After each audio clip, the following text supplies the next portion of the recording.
Shalom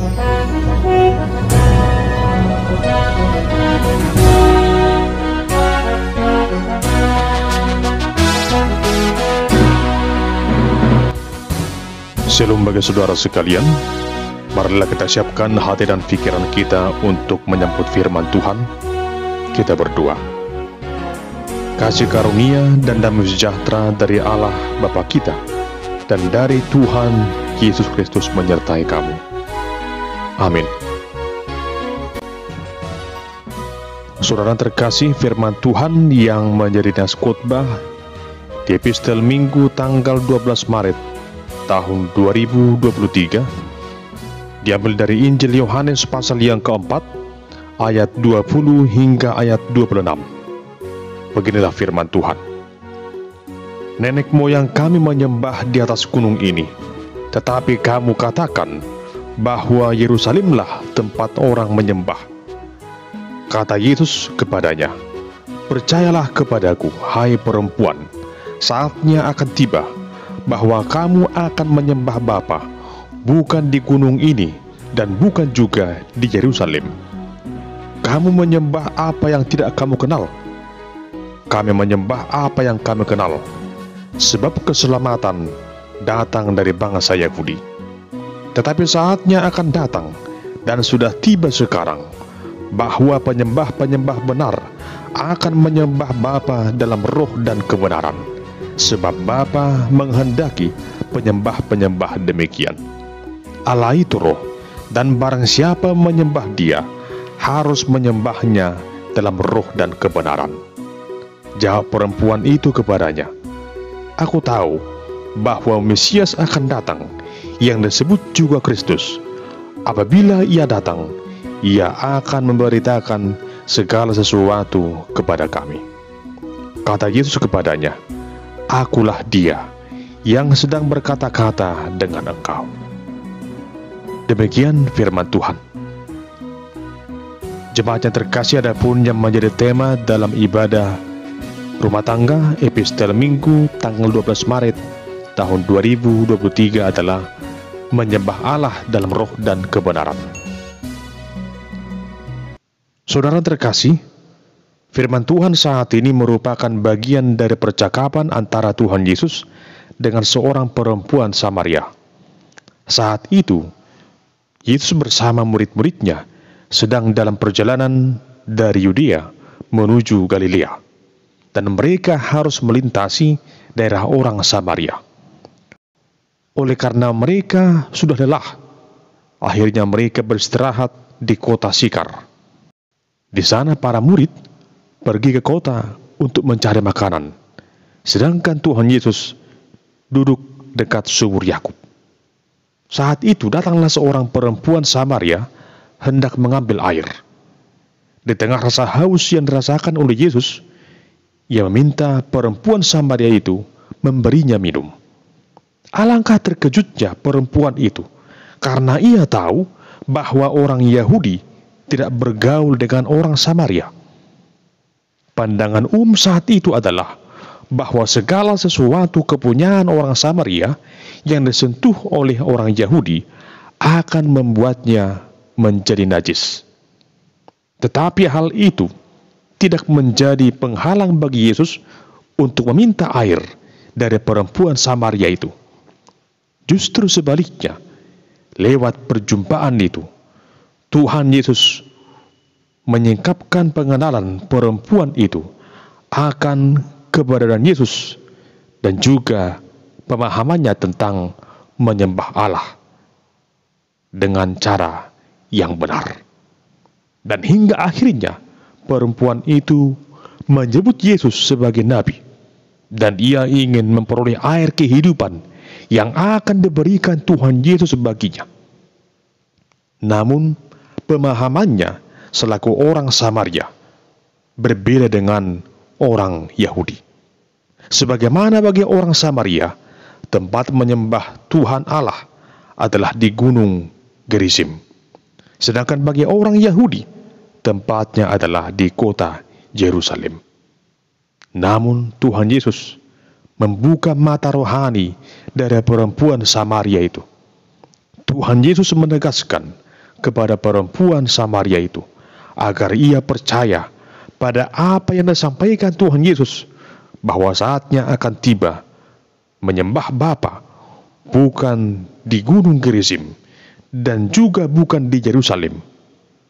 Namun ketika mereka sungguh-sungguh mengenal siapa Allah yang disembahnya dan menyembahnya dalam roh dan kebenaran, itulah penyembahan yang dikehendaki oleh Allah. Jemaat Tuhan, sudah menjadi suatu kenyataan yang terjadi pada saat itu bahwa orang Yahudi tidak mengalami kecocokan dengan orang Samaria, baik dari sudut pengakuan tentang asal-usul mereka, terlebih dari segi keagamaan. Bagi orang Yahudi, tempat beribadah adalah di Yerusalem, sedangkan bagi orang Samaria, tempat beribadah adalah di Gunung Gerizim.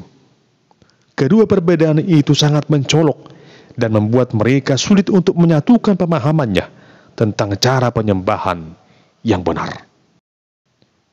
Saudara terkasih, lewat firman Tuhan ini, ada dua hal yang perlu kita simak.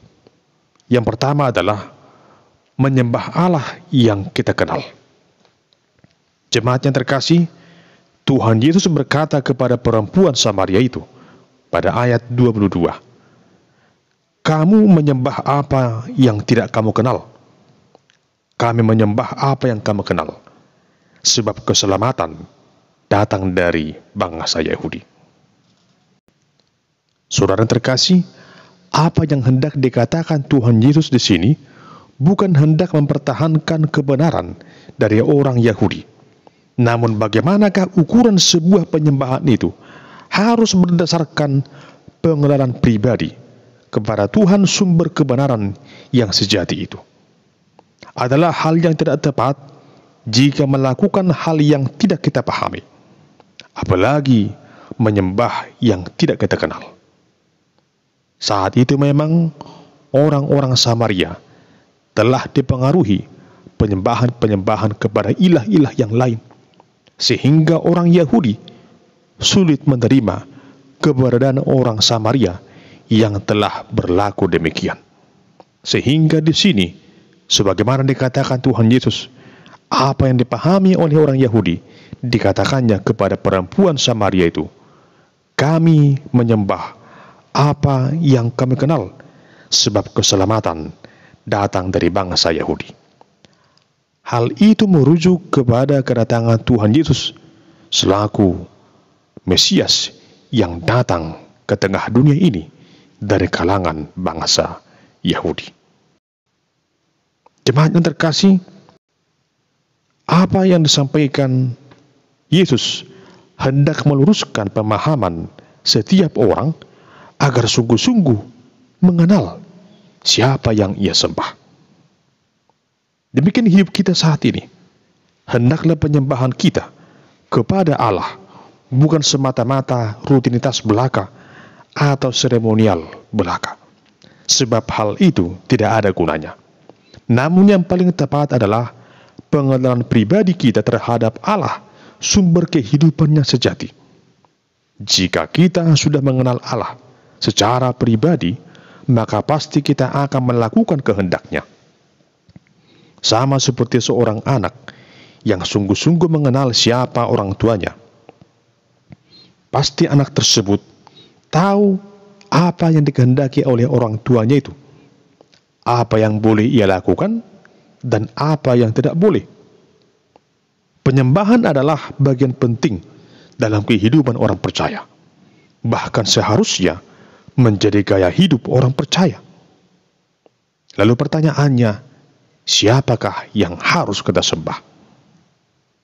Tentunya yang menjadi jawabannya adalah Allah yang hidup, Allah yang maha kuasa, Allah sang juru selamat kita dalam diri Tuhan Yesus. Itulah yang harus kita sembah. Dalam Mazmur pasal 81 ayat 10 dikatakan, "Janganlah ada di antaramu Allah lain, dan janganlah engkau menyembah kepada Allah asing." Jemaat Tuhan, di sini kita dituntun untuk belajar semakin mengenal Allah yang kita kenal dan yang kita sembah itu, dan melakukan segala yang Ia kehendaki.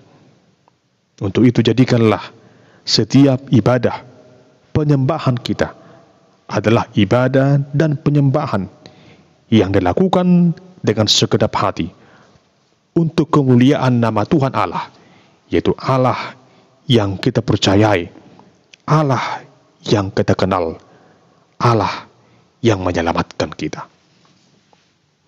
Yang kedua, menyembah Allah dalam roh dan kebenaran. Dalam ayat 23 dikatakan Tuhan Yesus kepada perempuan Samaria itu, tetapi saatnya akan datang, dan sudah tiba sekarang, bahwa penyembah-penyembah benar akan menyembah Bapa dalam roh dan kebenaran, sebab Bapa menghendaki penyembah-penyembah demikian.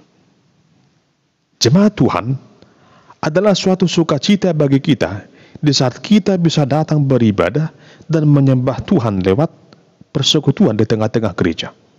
Namun hendaknya kita juga menjaga kualitas ibadah kita dan penyembahan kita itu agar benar-benar menjadi penyembahan yang berkenan bagi Tuhan.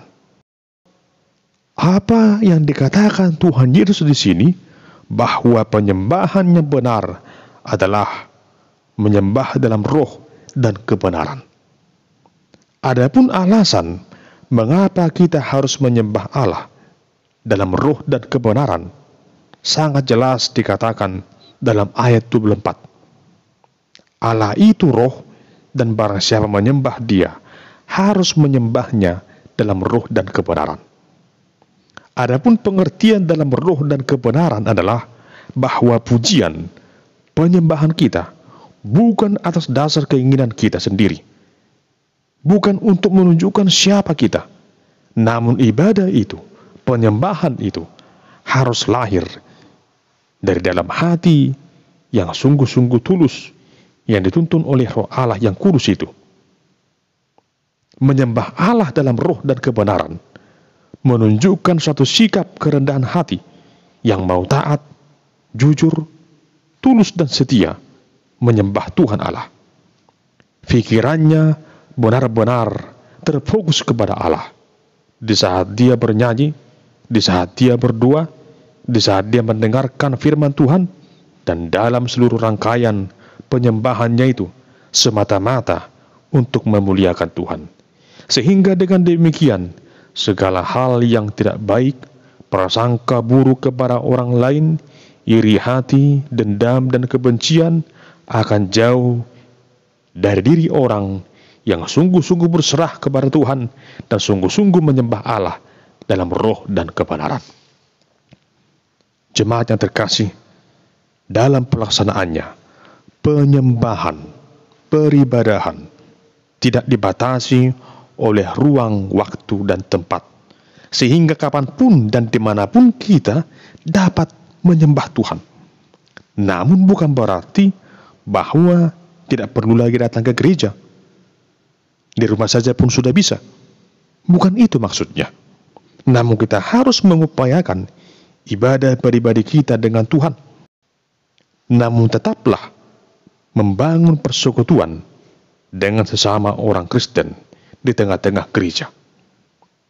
Apakah itu di gereja yang megah atau di gereja yang sangat sederhana, tidak jadi soal. Penyembahan yang tulus bukan berbicara tentang masalah tempat, waktu, atau situasi, atau musik yang cocok, pengkhotbah yang kita anggap pas buat kita. Karena fokus utama kita di dalam penyembahan kita adalah Tuhan, bukan yang lain. Namun bagaimana hati kita ini tertata dengan rapi, tertata dengan baik di saat kita menyembah Tuhan, haruslah dalam roh dan kebenaran. Sebab Tuhan melihat isi hati kita. Sebagaimana Yesus mengetahui dan mengenal siapa perempuan Samaria itu. Apa yang ia lakukan? Bagaimana masa lalunya? dan apa yang ia rindukan dari Yesus, di mana ia menginginkan air hidup itu diberikan kepadanya. Demikian juga halnya Tuhan Allah mengetahui bagaimana cara kita dan kesungguhan kita dalam beribadah. Apakah sungguh-sungguh menyembah Dia dalam roh dan kebenaran, atau masih belum seperti itu? Oleh karena itu, saudara yang terkasih, marilah dengan sungguh-sungguh pada saat ini juga datanglah menyembah Tuhan dengan hati yang tulus dan ikhlas, dengan dasar pengenalan yang sungguh kepada Allah yang kita percaya sebagai pencipta, pemelihara, dan penyelamat hidup kita. Mari datang menyembah Allah dalam roh dan kebenaran, memuliakan Allah yang Maha Kuasa, bersyukur kepada Tuhan Yesus, Sang Juru Selamat hidup kita. Berikanlah penyembahan dan persembahanmu dengan segenap hati kepada Allah yang Maha Kuasa dalam roh dan kebenaran. Amin. Kita berdoa. Ya Tuhan Allah yang Maha Kuasa, kami bersyukur kepadamu buat kesempatan yang Kau berikan bagi kami untuk menyembah Engkau. Tuntun kami dalam roh dan kebenaran menyembah Engkau dengan segenap hati dan jiwa kami. Dalam nama Tuhan Yesus kami berdoa. Amin.